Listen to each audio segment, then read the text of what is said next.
പൊട്ടിച്ചല്ലോ കേട്ടോ. ലാപ്പിനെ ഞാൻ പൊട്ടിച്ചെന്ന് വിചാരിച്ചേക്കല്ല.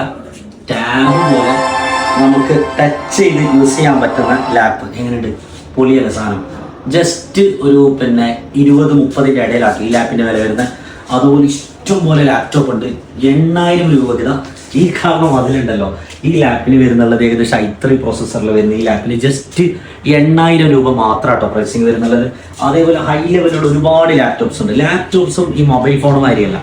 ലാപ്ടോപ്സ് നമുക്ക് അതിൻ്റെ ഭംഗി കണ്ട് മേടിക്കാൻ പറ്റില്ല. ഇതിവിടെ കണ്ടല്ലോ, ഓരോ അതിൻ്റെ ഇന്റൽ പ്രോസസ്സർ കാര്യങ്ങൾ നോക്കിയാലേ മേടിക്കാൻ വേണ്ടി പറ്റും. ഈ അടുത്ത ഒരു സുഹൃത്ത് ഏകദേശം ഒരു 10-40,000 ചിലവിട്ട് ഒരു ലാപ്ടോപ്പ് മേടിച്ചു. പക്ഷെ അതിലൊരു വീഡിയോ എഡിറ്റിംഗ് സോഫ്റ്റ്വെയർ വരെ വർക്ക് ചെയ്യുന്നില്ല. ഇപ്പൊ ലാപ്പിന് അങ്ങനെ ഒരു സ്പെസിഫിക്കേഷൻ ഉണ്ട്. അപ്പൊ നമ്മൾ ലാപ്ടോപ്പ് നിങ്ങൾ മേടിക്കാൻ ഉദ്ദേശിക്കുന്നുണ്ടെങ്കിൽ ഒരിക്കലും പുതിയത് മേടിക്കരുതെന്നാണ് ഞാൻ പറയുന്നത്. പകരം ഇതുപോലത്തെ ഇടങ്ങളിൽ നമ്മൾ വരികയാണെങ്കിൽ നമുക്ക് ജസ്റ്റ് യൂസ്ഡ് ആയിട്ടുള്ള നല്ല ലാപ്പ് കിട്ടും. ഏകദേശം ഒരു 1.5 ലക്ഷം രൂപയൊക്കെ വില വരുന്ന ലാപ്പ് ജസ്റ്റ് ഒരു 40,000 ആ ഒരു റേഞ്ചിൽ ഇവിടെ ഉണ്ട് കേട്ടോ.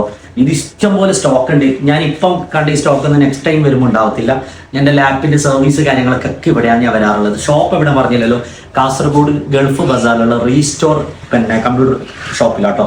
ഒരുപാട് ഐറ്റംസ് ഉണ്ട്. ഏറ്റവും വിശ്വസിച്ച് നിങ്ങൾക്ക് ഇവിടുന്ന് സാധനം മേടിക്കാൻ വേണ്ടി പറ്റും.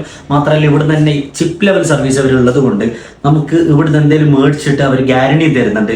ഇനി അഥവാ എന്ത് കംപ്ലൈൻറ്റ് ഉണ്ടെങ്കിലും പ്രോപ്പറായിട്ട് നമുക്കിത് നീറ്റായിട്ട് സർവീസ് എല്ലാം ചെയ്തരും. എൻ്റെ ലാപ്പൊക്കെ ഞാൻ ഇവിടെ തന്നെയാണ് സർവീസ് ഒക്കെ ചെയ്യാറുള്ളത്. വീഡിയോ പരമാവധി ഷെയർ ചെയ്യുക. കാരണം ലാപ്പ് മേടിക്കണം അങ്ങനെയൊക്കെ ഉദ്ദേശിക്കുന്ന ഒരുപാട് ആളുകളുണ്ട്. അവർക്ക് ഏറ്റവും ബെസ്റ്റ് ഒരു സ്ഥലം തന്നെയാണ് കാസർഗോഡുള്ള ഈ ഒരു റീസ്റ്റോർ കമ്പ്യൂട്ടർ സെന്റർ. ഓക്കെ.